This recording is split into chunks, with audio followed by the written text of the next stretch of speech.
Proverbe chapitre 29. Un homme qui mérite d'être repris et qui raidit le cou sera brisé subitement et sans remède. Quand les justes se multiplient, le peuple est dans la joie. Quand le méchant domine, le peuple gémit. Un homme qui aime la sagesse réjouit son père, mais celui qui fréquente des prostituées dissipe son bien.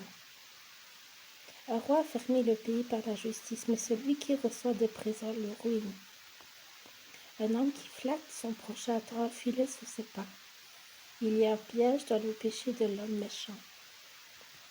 Mais le juste triomphe et se réjouit.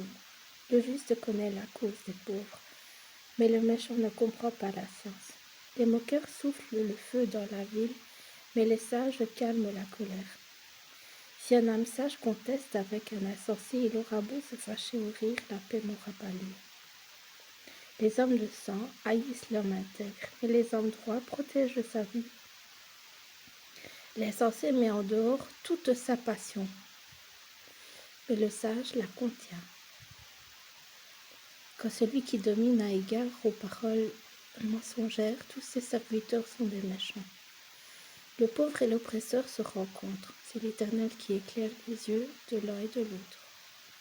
Un roi qui juge fidèlement les pauvres aura son trône affermi pour toujours.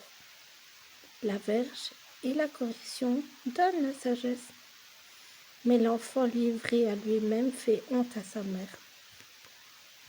Quand les méchants se multiplient, le péché s'accroît, mais les justes contempleront leur chute. Châtie ton fils, il te donnera du repos, et il procurera des délices à ton âme. Quand il n'y a pas de révélation, le peuple est sans frein, heureux s'il observe la loi. Ce n'est pas par des paroles qu'on châtie un esclave, quand même il comprend et n'obéit pas.